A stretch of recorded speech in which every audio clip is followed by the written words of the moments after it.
of Table Talk with Sal. And today we have a very special guest, JP Lamborghini. I like it.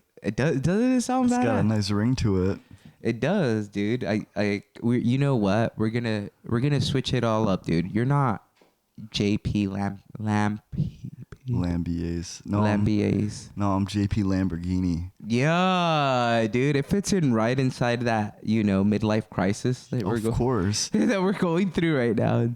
And it's like, it could be like a thing. Like, do you want to have some fettuccine with some JP Lamborghini?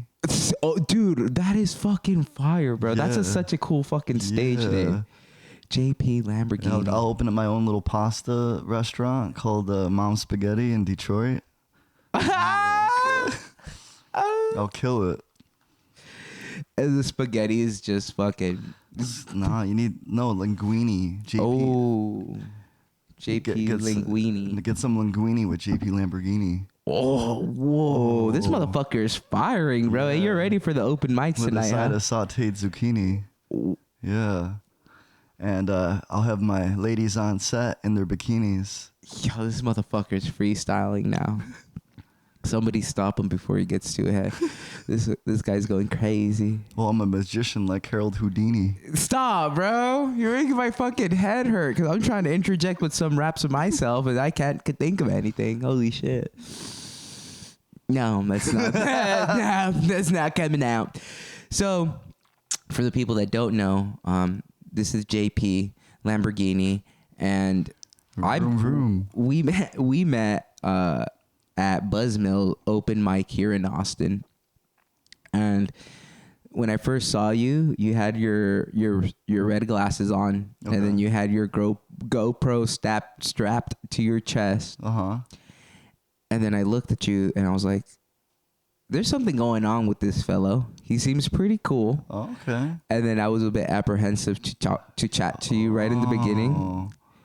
But then I was like, well, what am I worried about, bro? He's just another comedian. Yeah. Right? Yeah. And then I went to go say what's up to you. And then from there, we traded Instagrams and we became comedy best friends. Absolutely. That's actually awesome, And his story is a lot different than my story when we first met. I'm at the Buzzmill open mic and I'm like, yo, why is this why is this dude creeping on me? I look behind, he's just like dead staring at, we locked eyes, that when you lock them a little bit too long, and I'm like, all right, I guess we have to engage now. And I think that's when that happened. At first I was just like, I didn't really know that you were a comic.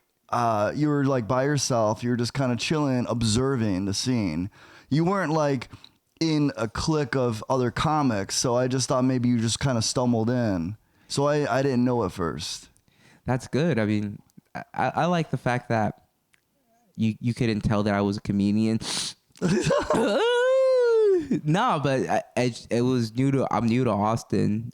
And I feel like most people that are hitting open mics are just traveling through and just seeing if they could just get some stage time and then get booked on shows. That's what I think a lot of these 1, 2, 3, 4 year comedians are trying to do, just going to open mics and finding a booker that thinks their jokes are funny enough to the point that they get booked. But I think, well, I don't even think, I know that the Austin scene is actually super friendly. It doesn't seem too cliquey. No, not really. There gonna be some, but in the mic scene, everyone's so new. I think everyone's just kind of new, like the new kid at school. So when everyone's the new kid at school, there's really no clique established yet. But then again, we don't know how long these people are gonna stay around. So when I met Sal, it was literally my second day here in Austin. So it's kind of nice to kind of meet someone that was open to hang out and kind of workshop and do the scene together. Because comedy can be a lonely sport. It really can. Yeah, it gets really lonely, you know what I mean? Especially whenever your wife decides to leave you and you're just out there trying to make it. So that shit's hard, bro. And then JP put me on this fucking awesome show called Crashing. It's on HBO Max. That shit is so hilarious. If you're a comic, you should definitely check that out. Absolutely. Yeah. But it whenever I met w- I don't know how I want to say this, but I guess it's to me it's very important to find someone that is like-minded or that has a similar goals as you in comedy. So then you could feed off each other and, like you said, workshop jokes together, because we've been hitting open mics like crazy.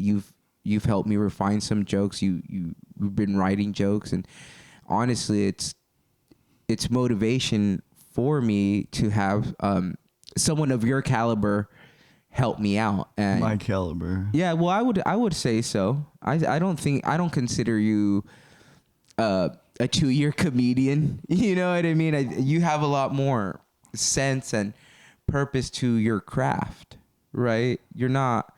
I don't think you're just doing this for shits and giggles. I mean, No, no.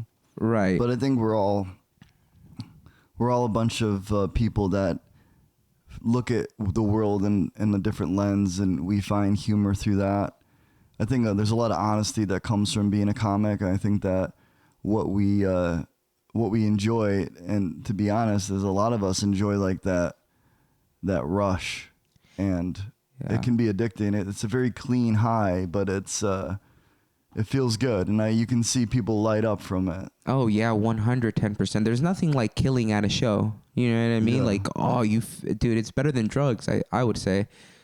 Imagine doing comedy on drugs. Don't do that. I know. I mean, it's a dark rabbit hole you can go down in the comedy scene if you don't have self control. Like it's like being I wouldn't say like a rock star, but it's that lifestyle that you're constantly out at bars and clubs. So if you can't discipline yourself, you can slowly pick up some bad habits along the way. Oh yeah, dude.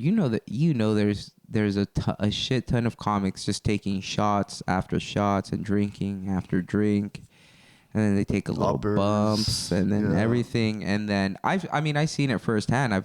Like whenever there's a comedian that's not sober, and then there's like Yeah. they go up there. You talk to them normal, and then they're normal, they're sober, and then they go up before they go up on stage. They need to hit a line of cocaine or whatever, and then to me it's like, dude, you don't need to do that. No. I think like I don't know. Maybe it's because I think everything serves its purpose, but if you're using drugs, I think it's a crutch a lot of the time. You know what it's I mean? 100% a crutch, and you start clean, then you rely on your material. You don't need to rely on something to enhance your mood or whatever. Yeah, exactly. Otherwise, what's the point of doing comedy? If you need an upper to do comedy, comedy gives you the upper. That's what I'm saying. Yeah. You don't need to do drugs or get drunk before going on stage, which is crazy. Me and you, what we were talking to some shit. He was homeless or he wasn't homeless.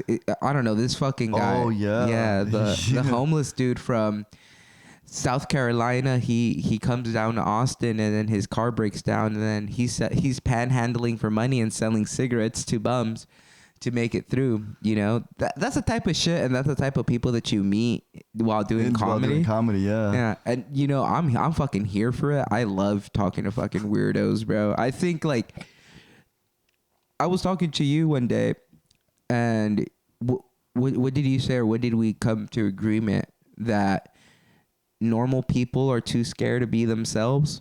Yeah. Right? And I completely 110% Or they agree don't with even that. know themselves. Exactly, or they don't even know themselves, which is scarier.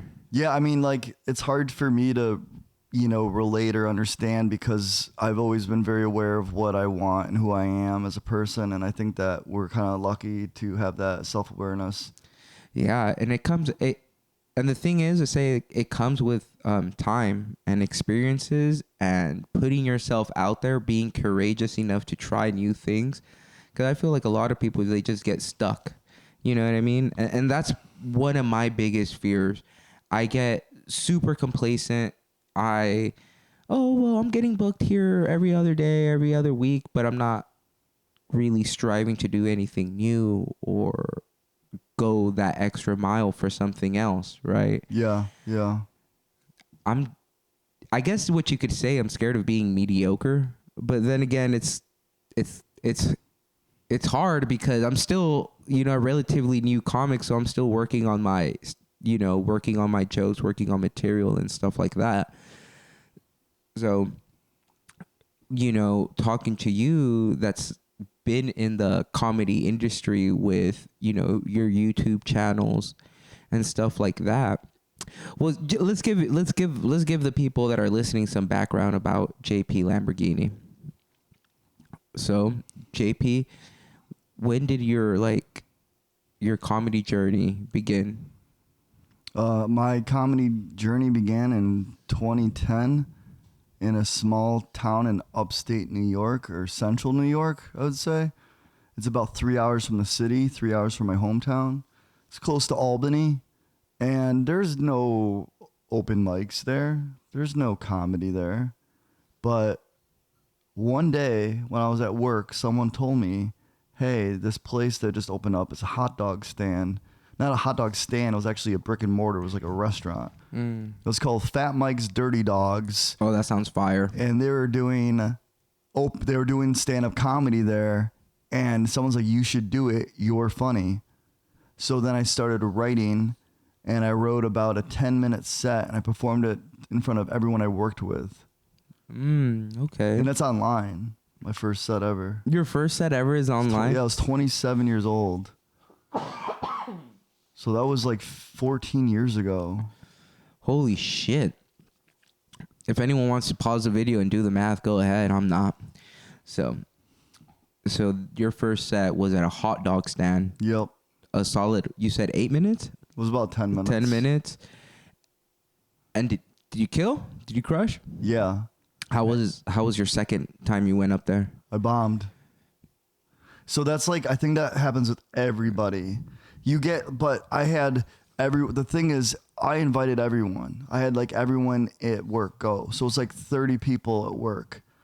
And my jokes are very like related to the town I lived in, some inside jokes of the town I lived in, and then a lot of like hacky Asian stuff. Yeah. And some Facebook jokes. I was doing Facebook jokes back then, believe it or not.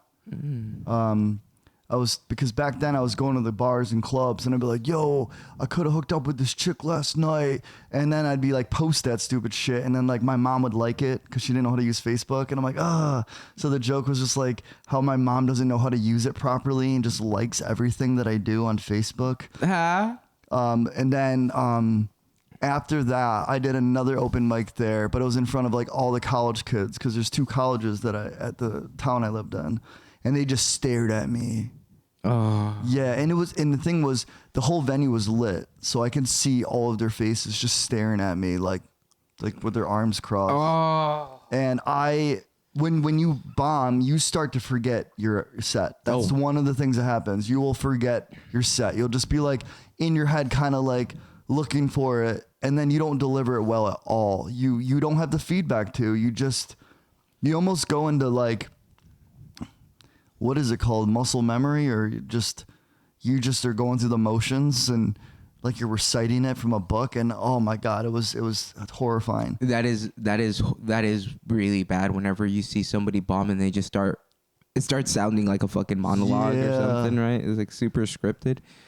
Yeah, that shit is bad. Especially whenever you start bombing, you do forget that, and it's because the blank stares really get to me. You know what I mean? Yeah. And the material, I did all new, like I wrote all new stuff for it. It was another big mistake. I think a lot of comics, when they start off, they're like, yo, I'm going to have a new 5 minutes every time I go out. I'm like, you know what? You might realize, wow, like you kind of had a fluke because you had a lot that you could talk about right away. But then once that's gone, you're kind of reaching for new material, which isn't going to be as strong, especially if you force that out and you're still new. So I was constantly writing. I constantly thought my stuff was funny, and I didn't have any chance to workshop it. And I ended up going like, dude, I need to do this more. So that's when I started going to New York City. I started driving to the city and doing like the real grind, like, sleeping out of my car, driving to the city, going to mics that give you like $5 for 5 minutes. And that's when I practice for 3.5 hours my 5-minute set all the way to New York City, and I get there and I get on stage. I say my opening line, get a laugh, and then I blank. Oh. And I just stood there and I'm like, whoa, I drove 3.5 hours and I can't even like, I have nothing. Push out the rest of the material. Fuck, dude, that's hard. Especially, you said you're driving 3 hours? Yeah, it was like 3.5 hours to the city. Oh yeah, that shit is rough. I have to drive whenever I'm back home. I need to drive an hour to go do mics, and then every time I go do a mic there in Bakersfield, and I bomb or I don't get any laughs, it fucking crushes me. And then it's like, fuck, I just put in all this time and effort for my shit not to be funny. And that's like, I think that's just part of the fucking journey, though. Yeah. You know what I mean? Yeah. And then especially, dude, if you're just doing open mics and then it's the same fucking comedians over and over. Yeah, they've already heard everything. Exactly. So they don't give a shit. No, I actually talked to a comic the other day, and he was just like, I'm going to do his voice. He was just like, I'll be honest with you. When I go to these open mics, he goes, I'll literally look through them. I'll just sit there and I'm not listening to a single word that they're saying. And I'm like, that's really honest of you. But you know what? I think that's very true with like almost every comic that's there. They're just, some are good audience comics. I've seen some comics laugh, but for the most part, comics will just be like, and I think the whole time they're going like, which joke should I open with? Like, you know what I mean? Yeah, like, yeah. They ain't listening to you up there. I find that so disrespectful. I hate that, bro. I hate that. I hate whenever, you know, I don't have the audience's attention or whatever, and then I could tell they don't give a shit, dude. It kind of like forces me to do something crazy, something wild to grab attention. Yeah. But that shit could help you too, you know. But it is fucking painful as fuck to know that comedians are just like, okay, I've heard this one before, whatever. Checking out, or you're rehearsing your fucking lines inside your own head, which I don't do that anymore. I kind of like already have, before I even go to the mics, I'm like, okay, I know what jokes I'm going to do. I'm going to hit them with something that I know is going to get laughs. Then I'll try new things. Right. I believe that the whole point of doing open mics is to do new fucking sets or refine an old joke. Like that's, yeah, going with a purpose. Yeah, is really important. Otherwise, it's kind of a time waste. Exactly. And I'm not into wasting anyone's time or my own time. That's why sometimes I get a little upset whenever there's just like a comic just like they forget their whole fucking set, and then we're just listening to Or like flipping through like, what else do I got here? What else can I say? Exactly. I'm like, I don't know, what else can you say? Yeah, you know, like, come on, you could fucking try to riff or something, asshole. Like, try to make something fucking fun. I don't want to hear you go for 3 fucking minutes when I'm fucking 20 something on the list. Like, you fucking dick. Be fucking respectful and mindful of everybody's fucking time. Like, and that's one thing no, you know, I don't know whether fucking comics are just jaded or they just don't fucking understand life or they live in their own fucking world, dog. But these motherfuckers are like really self-centered. I mean, I'm not gonna lie. Am I self-centered? Yeah. I definitely am. But that doesn't mean that I don't give a shit about other people's time. Yeah. Like, after I'm done with my joke and my new joke that I work out, if I'm done and I don't have anything else, I'm like, okay, I'm just gonna give the time back to the mic. I feel that that's the proper thing to do. But then you're trying to do some crowd work with comedians, like, that's that. I don't know. It doesn't irk me, but it's just a part of the fucking grind, I guess. Oh, fuck that. You also do YouTube though, right? Yeah. Like, so after doing comedy for about 3 years, and I wrote a lot back then, YouTube started to take off, and I got into a relationship. And I'll be honest with you, a lot of comics probably aren't in relationships. It's very hard to like go out all the time and do shows and stuff. When you're in the early stages of relationship, you know, you want to spend all your time with the woman. And I just got into a new relationship. So comedy really took a back seat and YouTube became the forefront of it because we did it together. It was like a cooking channel. And I always wanted to do YouTube. And I'm like, you know what? Food is something that like I'm passionate about. And I like to cook. So I think I could find an angle in the market for food that would work. And that would be, my idea was healthy junk food, which is to make all the fast food that I would be eating out and make it healthier, lower calorie. So low calorie Big Mac, low calorie Crunchwrap Supreme, low calorie Baconator from Wendy's. And I had so many ideas because I'm like, oh my God, I eat all this food. I'm like, those are so many videos. And I'm like, I think I can do this. I think I can build this, and I think I can make it grow really big if I just keep doing this. Mm. So for about 3 years, I was doing that, but then of course pivoted and did some other very unique junk food, like stuff that I just kind of came up in my head, like What, weird, like a spaghetti grilled cheese sandwich, or the like spaghetti grilled cheese sandwich? That low key sounds like fire, bro. yeah, or I would deep fry SpaghettiOs. Oh God. Like damn. I would like batter it and fry it in a sandwich, and it'd be like SpaghettiOs in like a deep fried bun, like a fried chicken, but it was spaghetti. Just really bizarre stuff. That sounds like some carnival food. Yeah, like carnival style. Like, Yeah. and then I did like Galaxy grilled cheese because during What the time. fuck is a Galaxy grilled cheese, bro? Well, during the time, like these mirror cakes were going really super viral, and Galaxy was very viral. It was like blues and purples and like little speckles of white, like a galaxy. What I did was I melted a bunch of cheese and dyed it and poured it over the grilled cheese and covered the whole thing, and it looked like a Galaxy cake, but it was a grilled cheese. It was made out of cheese.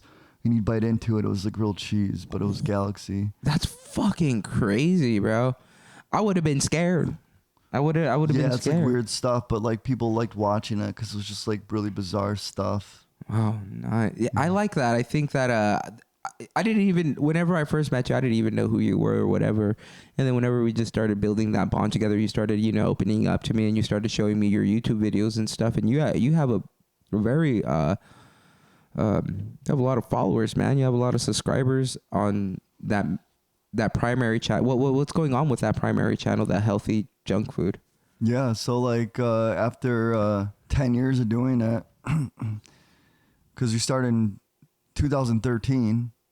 So after like 10 years of doing it, I would say around 7 years, I started to get, I felt like, hey, TV shows have their lifespan, you know what I mean? Their peak, and then they're kind of fade out.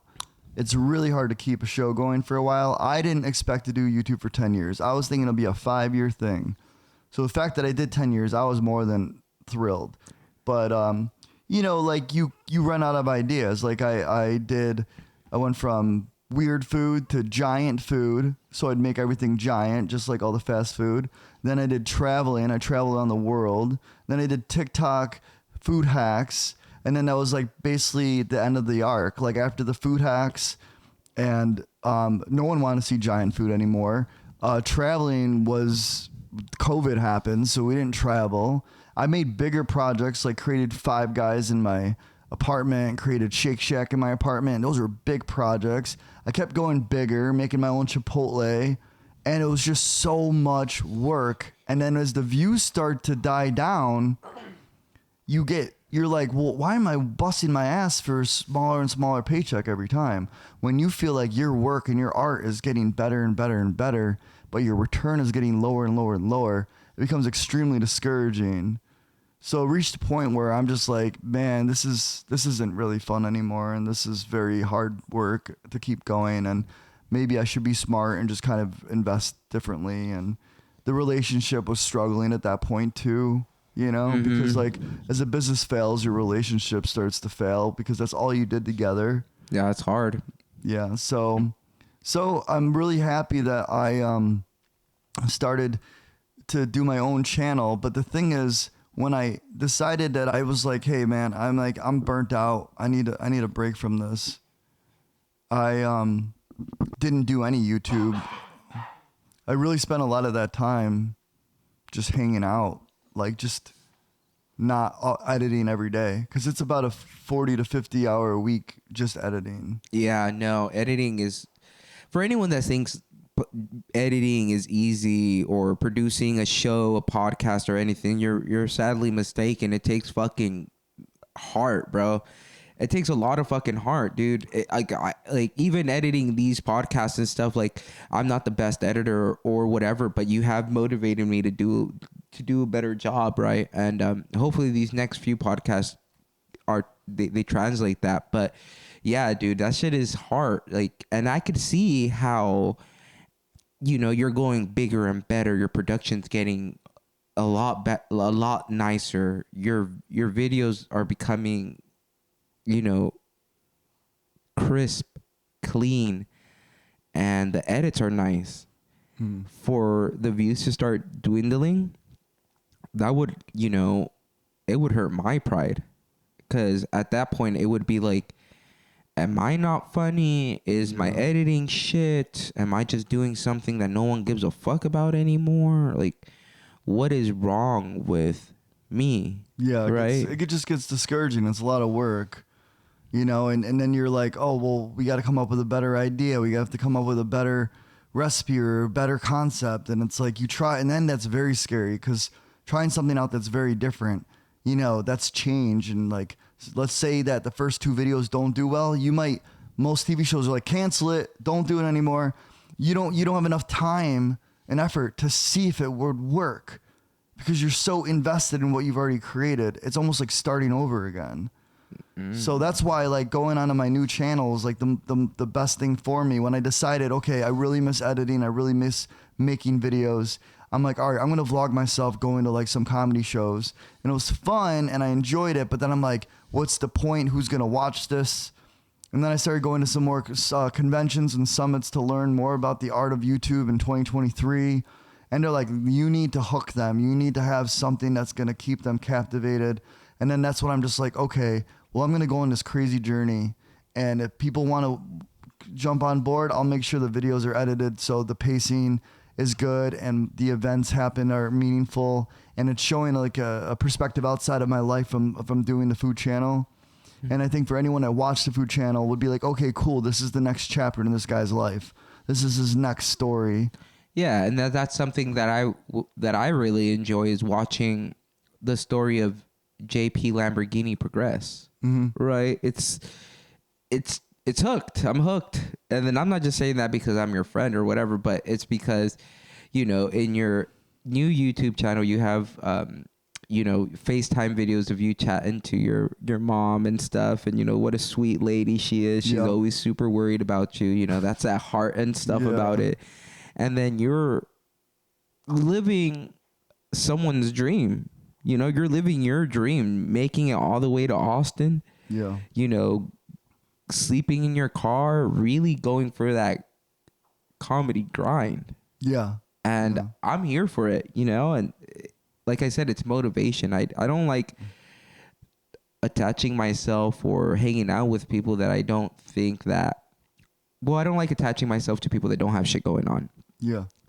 I'll be completely honest. Take it however you want, but I'm not gonna hang out with you if you're a loser. Unless I'm getting paid for it, then then for sure, whatever. But I'm not. I'd rather watch JP drive all the way from fucking Florida, from Orlando to Austin, right? And then watch you sleep inside a storage unit and shit like that. I think that's so fucking fun. Like that's, and then for somebody like me that I've always wanted to do entertainment, like just having somebody like you near me is motivation. Like, I haven't told you this, but I want to give you your flowers, bro, because you deserve them. You know what I mean? You definitely do deserve them. I don't think anyone should ever put a damper on JP's name because you go hard, bro. And then the thing is, it's not just YouTube that you've done in your life, right? You've gone to school for engineering, right? And you worked with some pretty big companies. You even worked with the same machines I used to work with in the military, Patriot missile. This guy used to engineer Patriot missile stuff, dude. That's crazy. Like, isn't it? To me, I think it's crazy because it's cool to see how small this world is. Yeah, yeah. Like, you definitely are. We are definitely connected some other way than just like physically. I'm not just saying me and you, but Yeah. whatever you do and you hang out with and the stuff that you put out to the universe will come back to you. Yeah. Regardless of like if you're out there and you're only, doing bad things, then guess what the fuck's gonna happen? Bad shit's gonna happen to you. So I don't know. I just love the journey of life, bro. I think that's what is being translated through your YouTube channel. You're living your fucking life on the screen for all of us to watch, right? And Yeah. that takes fucking heart, bro. Because at the end of the day, you are doing what, like I said it again, you're living someone's dream, bro. Like that shit's hard, bro. Like for reals, like, that shit's hard. Yeah, it definitely is. And right now it's just like it's so uncertain. Like everything's so uncertain. And it's super scary, but it's like, well, I'm just gonna keep doing it. Yeah, I mean, what else is there to fucking do other than go for it, right? Yeah. Like that's my thing. I don't like motherfuckers that stay home all day or shit. Let's go to the same bars, hook up with the same chicks, do the same. I don't like that shit, bro. If you ask me why I don't kick it with you anymore, what else have you done inside your life? Like you don't even play tennis. What's that about? I want to do things that are gonna help me grow. Yeah. And then that's why I think like, not trying to toot my own horn or whatever, but people like to see people actually try to achieve things. With that being said, there is a lot of fucking haters though. Mm-hmm. Have you felt any of that like hate or like resentment from people around you? I don't know. I think being in Austin is new. I don't think Not yet. Yeah, and like honestly, like all that sort of thing, you just gotta ignore it anyway. Like if you if you focus on it, you might want to see it. You might be like, oh, that person's hating. If you're trying to see it, but if you don't focus on it, it could be projections. Like it might not even be happening. I think all in all, unless you're like deep into relationships, hate's very surface level because they don't know you. I think hate hurts more when it's with someone that you have a relationship with, which is why like, marriage and dating and best friends, you'll see more conflict because things are more personal. But if you let just the surface level stuff get to you, then that can really take over. Like if someone just down the street kind of made fun of your race or made fun of the way you looked and you got all bent out of shape on that, then that's going to be unfortunate because they in the grand scheme of things, they don't really mean anything to you and you might never even see them again. So to have someone like that affect you negatively is unfortunate because those are the things that we as people should really just kind of ignore, overlook, and just move on from. Because you can't avoid that random spontaneity of haters. Could be hecklers too. So as a comedian, we have to lean into that sort of stuff and have fun with it. Oh yeah, 110%. I don't, dude. Like my shit is, why would I even let you try to take control of my peace or my presence? Like that's all really it is. Somebody that is talking shit to you, really, they just want to see if they could control you, bro. Because right whenever you get mad and you swoop down to their level, they win, bro. Yeah. Like there's not like the best example is it worth losing your life for, bro? Like nothing really in this life is worth losing your life.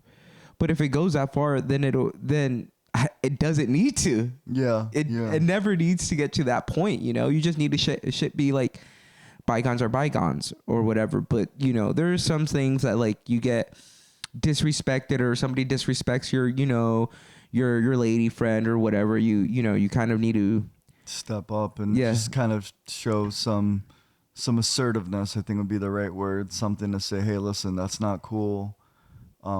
Let's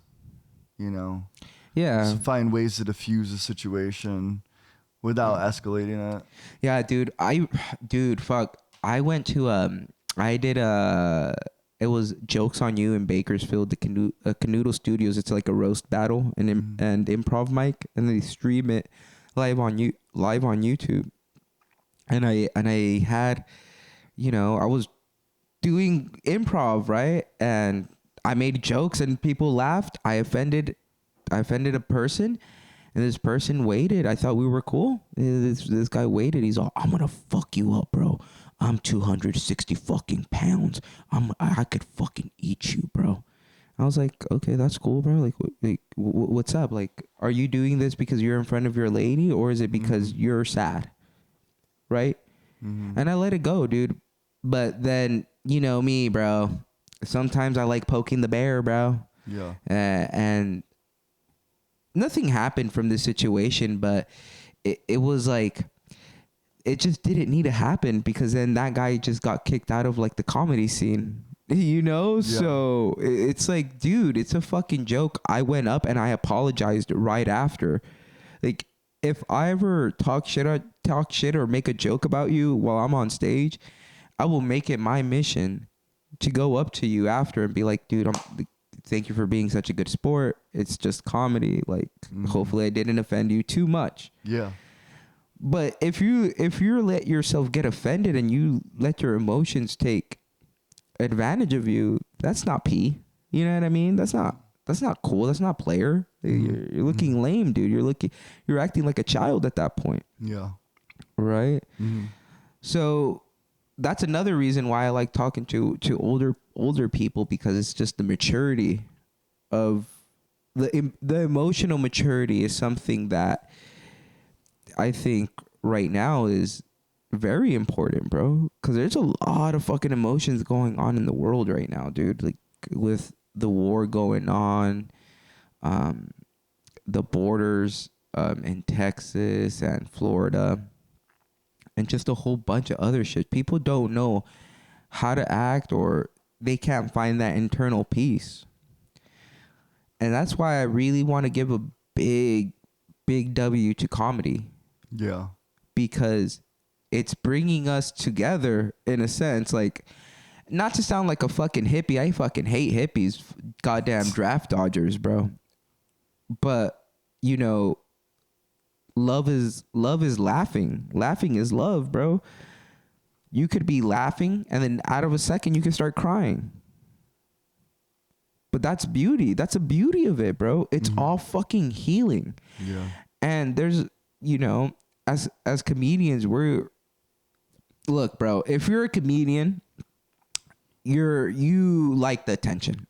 There's no ifs, ands, or buts. You're on stage by yourself with the spotlight in your face. You love the attention. There's no getting around it. You must be a little bit of a narcissist. Some tiny bit. Right? So if I could use my time to kind of make somebody laugh at my pain, then that makes it all right. Because I know it's not that much of a fucking big deal. Right? But at times when we're going through these pain, where we're going through these traumatic events in our lives, I laugh, bro, because it's like me going into the fetal position, and it's because that's the only way I could make head or tails of it, right? Because there's no fucking point of being sad, bro. You can be, and it's okay to feel that emotion, but I would rather laugh. Yeah.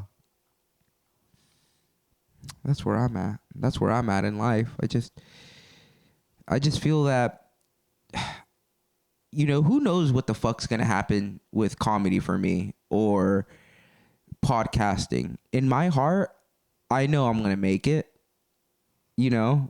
but I'm sure that that's how hundreds of people fucking feel. Right? Yeah. So, do you have a time? Like, where you say JP Lamborghini is going to have his Netflix special in 3+ years, or in 3 years, 4 years? No, I don't. Yeah, I don't have a time. I don't think that. I don't think that. I think it's good to have goals and it's good to like, strive for something. But like as far as a timeline, it's like, hey, listen, I'm gonna keep doing what I'm doing, and if I am enjoying it, and if there's a struggle, then kind of still you emotionally work through that because not everything's gonna come easy and come and be handed to you. But if you ultimately enjoy what you're doing, there's no timeline. You've already made it because you enjoy it. If you have like no income, then obviously I do think that that's part of the struggle. It's like get a job, like don't just say, oh, I'm just gonna make it and it doesn't matter. I'm gonna work hard. I'm gonna make it. Like no, you need to like still contribute to society in some way, shape, or form, And if you're just alone going to mics saying I'm working hard, I'm making it, you're not really adding much to society. You're adding to your journey, but you still need to be contributing, making money, and being able to support yourself. Once you've been able to, like, in my opinion, be able to live to pay your bills, even if it's just paycheck to paycheck, you're not relying on anybody else for like that source of income. So I think that as long as you can provide for yourself and whoever you need to provide for, then there should be no time limit on what you do. You can do it forever. And whatever success is would be you being able to keep doing what you love to do and still be able to survive without needing any assistance. And I think that's ultimately the goal that most people should get to. The goal should be you can be self-sufficient and then also do what it is you love to do. And I think that in itself is making it. That's fucking hard. Is it? I don't think. Get any job, you can be a waiter. You could work, a 9 to 5, an office job. You could do anything, you know what I mean, to make it work. And then when you have your off time, your free time, you dedicate that time to do what it is you want to do, whether it's play a sport, hang out with friends, or do comedy. The thing is, the smart approach would be to get a job that doesn't interfere with the hobby. So obviously as comics, it's perfect for any comic to be working a 9 to 5. The minute they get done with work, they go out and they hustle. Yeah, they go straight back. And then they go back, then they go to bed and they wake up and they do their job again. Yeah, and that's really how it should be,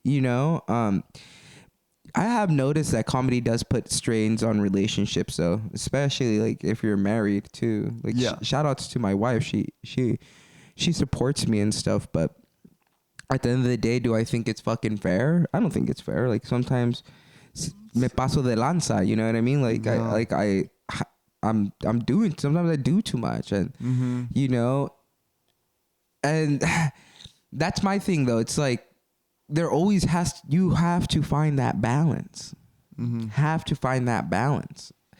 I'm not saying I'm not paying bills and shit like that because I pay my bills. But what I'm saying is like you still have to be emotionally supportive of, your friends, your spouse or whatever it is. You know what I mean? Yep. 100. So it's just, I think, you know what it is, bro? My therapist, I don't know if I said it on the podcast already, but my therapist told me, he said, what did he say? He said, when is the flower the most beautiful? Is it whenever it's fully blossomed or whenever it's just sprouting? Some people will argue whenever it's fully flowered, but it's really beautiful throughout its whole entire journey.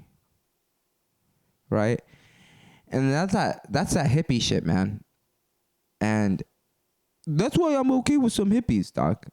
But if you're not going to war, then I don't can trust you. Yeah, just kidding. Go ahead. Don't go to war. You'll see what happens. Oh man. JP, do you feel like what's your favorite food that you've been eating out here in Austin? Nothing. Nothing? I don't know. Maybe the pizza downtown. The pizza next to the mothership. But it's just like so expensive. It is. Dude, those fucking slices, bro. How come a fucking slice of pie is fucking $4? It's like $5. It's $5? Oh, no. It's $5. And then like, I don't know. Some of this food truck food is just trash. And I don't know. Like, I have some weird standard when it comes to food now. And I don't know. That's why I like to cook. Like, I made some soup. I like making some stuff like that, almost like meal prep. I can make a whole bunch of that you can't really get anywhere. Like, you're not going to get this, chicken wild rice soup at a food truck. You're going to get like greasy, like watered down Indian food or like some I had some Chinese food from a food truck. No, you're a madman. I felt like I ate like a ladle of grease. Oh. Yeah. Oh. And then the pizza is like pretty good. Like, it's like, reminds me of New York. Grab a slice, fold it in half and eat it. But it's like $5. Like, I don't know. With this whole comedy thing, it can really rack up. 6th Street's super expensive. And I'm trying to like budget out my life because like right now I'm just kind of surviving off of like the success I had, and that is very painful because it's like, well, what do I get, a free vacation for a year? You know what I mean? Like, but then after the year, what next? I need to be doing something. Yeah, dude, we need to start. We need to start. I got like a year. Like, yeah, I have a year timeline to at least be able to be, like I said before, self-sufficient. I mean, I'm self-sufficient, but like, I want to be having a positive cash flow. Right. And that's basically where you are making more than you're spending. Otherwise, you will like slowly eat away at what you have. If you have like any business, if a business is running their books properly and they're netting a loss at the end of the year, they have to change that, or else the business will go out of business. That makes a lot of fucking sense. It seems like your assets aren't really becoming assets, more like liabilities now. Well, yeah. And that's hard, bro. That's hard to see in any. That's what I'm saying. Like, that's why I'm going full minimalistic now. Like, this year, I'm gonna have a apartment with a mattress and entertainment, because that's all you need, right? Right. And entertainment's so cheap now. We're very fortunate living in a day and age where you can have all the entertainment at your fingertips.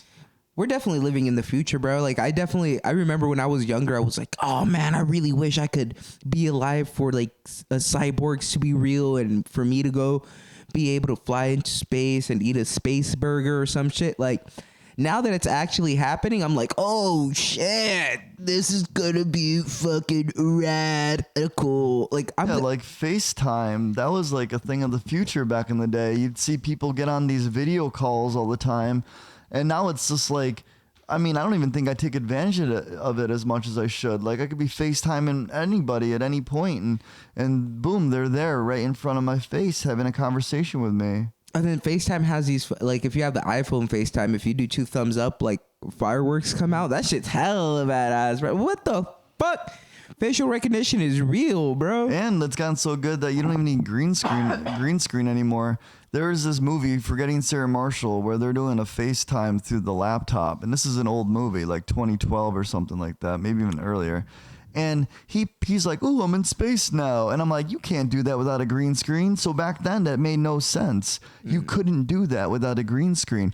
Now, you can. You've been on Zoom calls. You can have any background you want. Yeah, that is true. Sit behind a fucking library, make myself look all intelligent and shit. Back in the day, they didn't have that technology.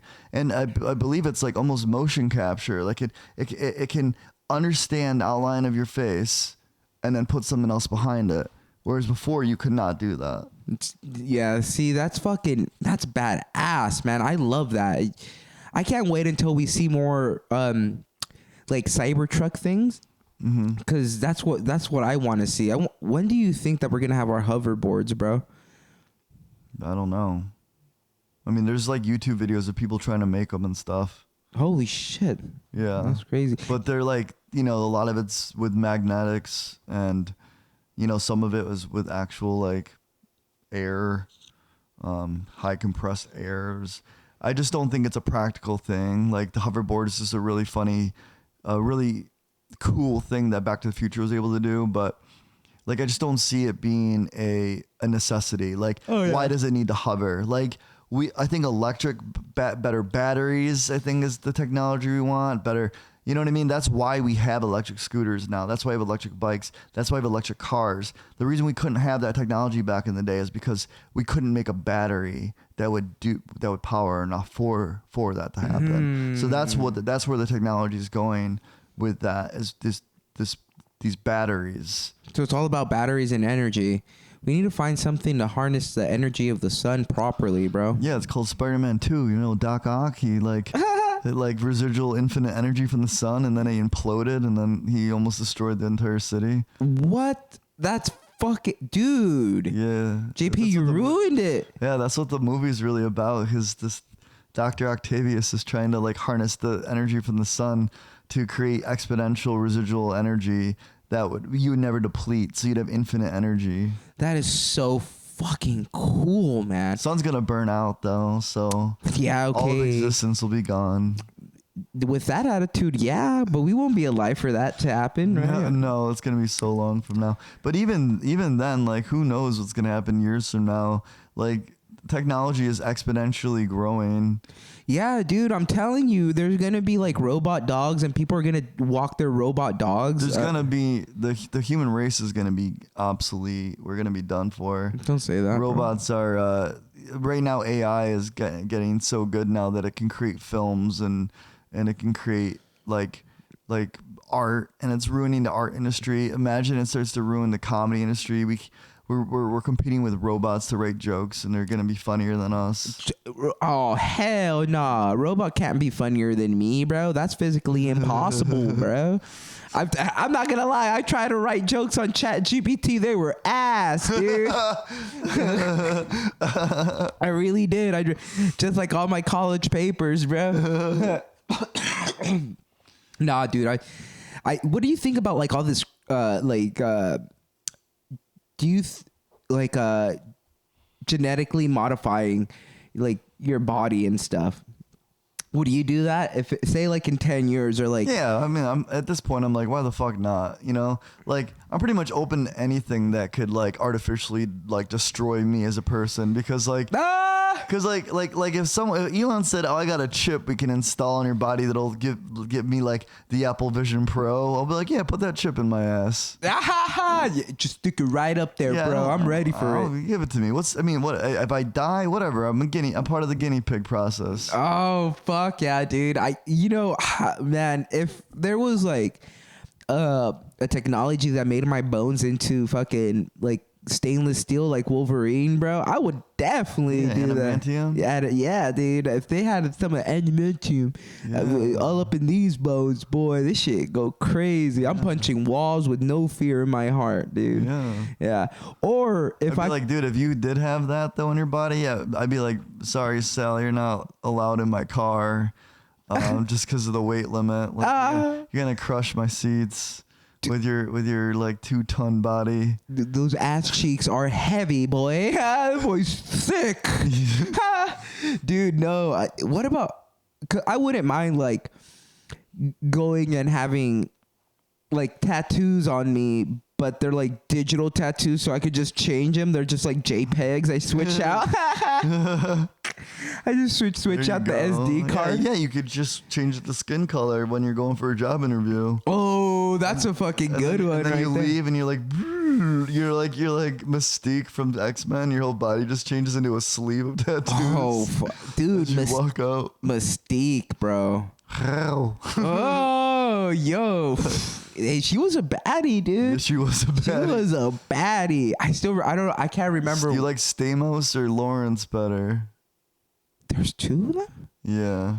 Stamos was the first one. Oh. Back when the old 2001 X-Men. I think it was that one then. My favorite one was the one wherever she tried to... The tall chick with the blonde hair? No, it was the orange-haired girl, bro. I mean, when she's not Mystique. Okay, what X-Men movie is this one? The X-Men movie where Mystique transforms into Jean Grey. Yeah. And she tries to bang Wolverine. Yeah, yep. Yeah, that's the first. I believe it's the first one. Yeah, that's that, dude. That was like, oh fuck, dude. Like, damn, boy. Imagine that, dude. Just sex robots, just transforming. But I wonder if their like bodies would actually feel nice. What about if they just feel like silicone titties and ass, which is okay if you have fake ass and fake titties. Like shit, do you, girl? Like let me feel them, make sure they're proper, right? But that's crazy though. Like I don't know, dude. I think that shit's gonna happen too. Another thing. Never mind. I'm not gonna say it. No, I'm gonna say it. I think prostitution should be legal in America. It's $1 trillion business, bro. What do you think about? Is that too far, JP? No comment. JP also agrees. He just doesn't want to come off as an asshole on what? Okay. Look, bro. What I'm just saying is, if you let strippers shake ass, shit, you're out there. You throw $300 on a stripper, she can't give you a good night kiss. That's bullshit, bro. That's like fake advertisement, dog. Whatever. I don't even go. I'm married, so I don't care anymore. But shit's I don't know, bro. Shit's ass. Shit is ass. Shit is ass. Well, shit comes out of ass. Shit does come out of ass. So. Oh man, now I'm thinking about that pizza, bro. Yeah, that shit is expensive ass. Expensive ass for triangle ass too, dude. Yeah. Now there's what the fuck is this spot called? Rapolio's? I don't know, but I'll tell you what. Last time I got a slice, the dude didn't even put it back in the oven. He just grabbed it and put it on a plate. I'm assuming it was like fresher, but I'm like, bro, you know, it's not as hot as if you put it in the fucking oven. Like, yeah, I don't care if it just came out like 10 minutes ago. Put it back in the oven. Yeah, that's fucking disrespectful, bro. I know. I'm already paying like $5. Oh, what? Like you can't afford the heating bill? That oven's on all the time. Yeah, dude. And then the way I'll wait. Dude, for what you wait like 3 minutes or 1 minute? It's like 1 minute. 1 minute. It's like a minute. Dude, that shit is ass too though, because that's the only thing they sell like downtown, other than those like that gyro spot and the taco. Yeah. Oh my god, it's definitely not New York City. Like you could be getting any type of cuisine downtown in New York City, and here it's just like not like grab and go. Like, you know, it's not a grab and go type of city at all. No, it's not. Like grab and go is like, you could just grab like a gyro, like a lamb gyro on the street, or you could grab like a kebab, or you could grab like freaking, or a hoagie, or like a Philly cheesesteak, or like sausages or hot dogs. There's none of that. You know what I mean? Like there just isn't.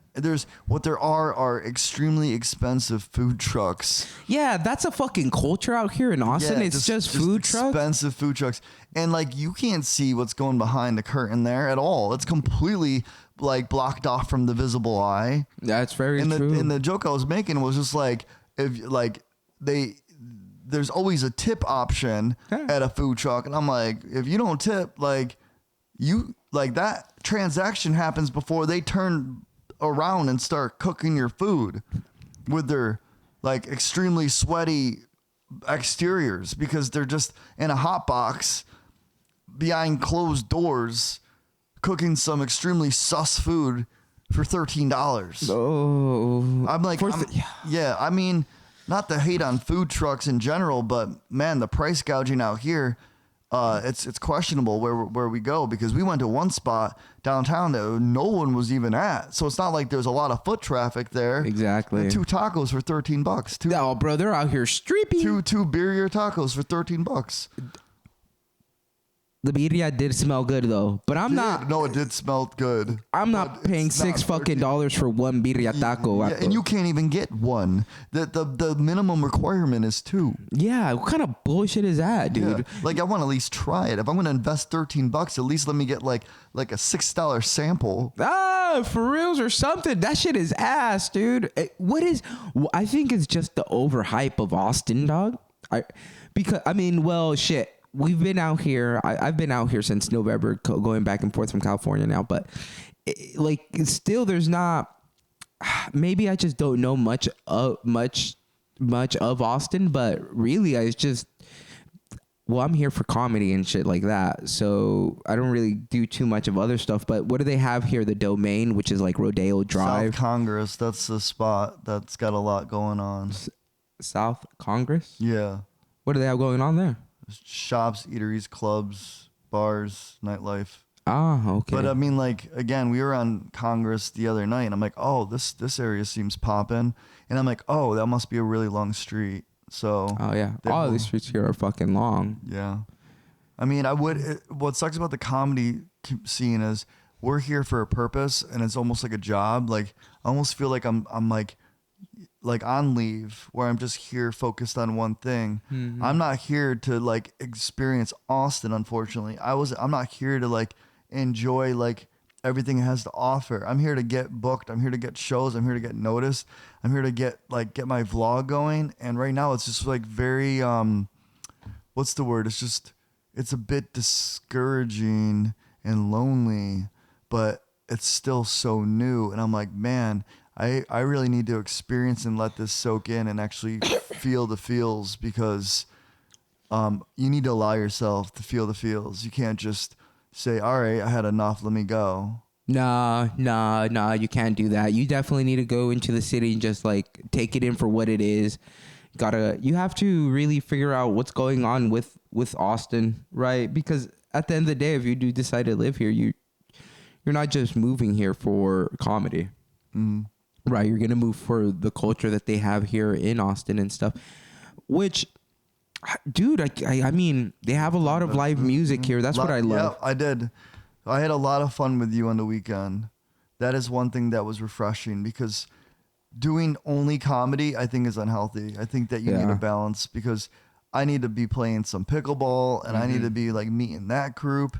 I won't even mind joining another improv group just so I can meet some more fun people. Yeah, 110%. It's like because you can't, as a comedy person, we can't just hang out with comedians because we're all so fucking jaded, bro. We're all just trying to fucking run bits whole time, Yeah. right? So you got to make some civilian buddies. And I want to see like what mics we got going on tonight, because it's the whole list. We're just constantly on the grind. Yeah, shout outs to Derek. He puts out a nice little list. 6:30 is C-Note. That'd be one that I'm gonna fucking hit up again, because that thing was, that one's a random, but if I get picked at a good spot, then I plan on, you stay.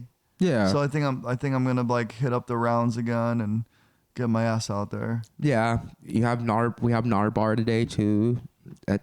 That's a 10 o'clock mic. Which, yeah, one thing is though about Austin for the comedy. If you want to do comedy, I would say this would be the It's city. It's like a starter. Again, it's like a starter city, because you have a ton of opportunity to get on stage and not really be judged, because everyone kind of sucks at the open mic scene. You don't really get judged. You're just going up there and no one's sitting there going, like, you're not highlighted as like, oh my God, did you see how bad he was? That would never happen. There's too many comics that are doing this. So I think it's a really good starter city for comedy. Once you get the ball rolling and start getting booked and start meeting bookers and start knowing people, that's when you can start, and you got a good set, like a decent set, then you can start like traveling. The thing is with comedy, like, you really just can't stay in one place. No, you can't. Well, you've seen it, bro. You've seen comedians that have been doing comedy in the same area for 5 plus 10 years, and then they're good, but like, is that all you strive to do? Is be good in your one area, in the only town? Like, I would say you need to go out there and you need to go fucking try doing comedy everywhere. That's one thing, like, I heard on a Joe Rogan podcast where he says you just need to go everywhere and you need to try comedy at bars, clubs, everywhere. And that's like been my biggest thing, is just like anywhere I go, anywhere new, I just try to do an open mic anywhere I go, or try to get booked on a show, and Yeah, of course. and then figure it out there, because I know that my comedy has been getting better because of the traveling that I've been doing. Yeah, and then comedy comes from experiences. So the more experiences you have, the more comedy you can potentially have too.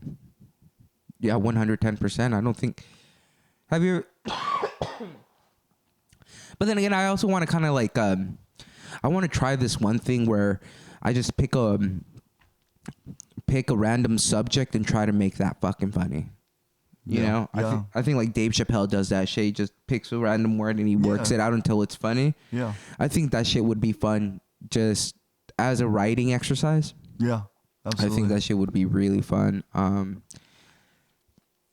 What else, dude? Like, well, do you plan on going to any of these things? Because we got one coming up. You can hit it up.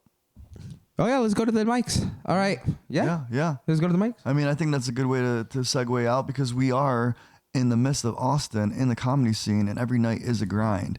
And we got a mic going on in 1 hour. So we need to strap on. Strap on and strap We need to boots. strap on and ride the comedy train. Yeah, that's what I'm saying, bro. Get in there wherever you can. You might be in the front, you might be in the back, but you never want to be in the middle. Yeehaw. Yeehaw. Okay. Yeehaw. Well, Table Talk with Sal. And JP Lamborghini. JP Lamborghini, dude. That's fucking rad. Well, I appreciate you guys listening. And I mean, I doubt that this is the last time you guys will see JP, but check out his YouTube. Go in the beginning.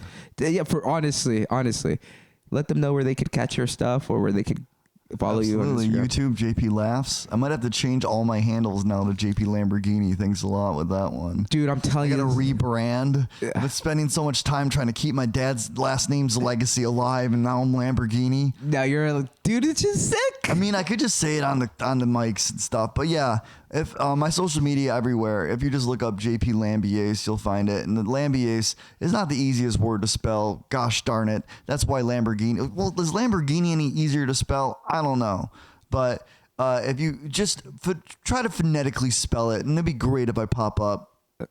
Lambiase. Dude, I just went to community college. Try to spell it right now. Let's see what you can do before we go. Lambiaic.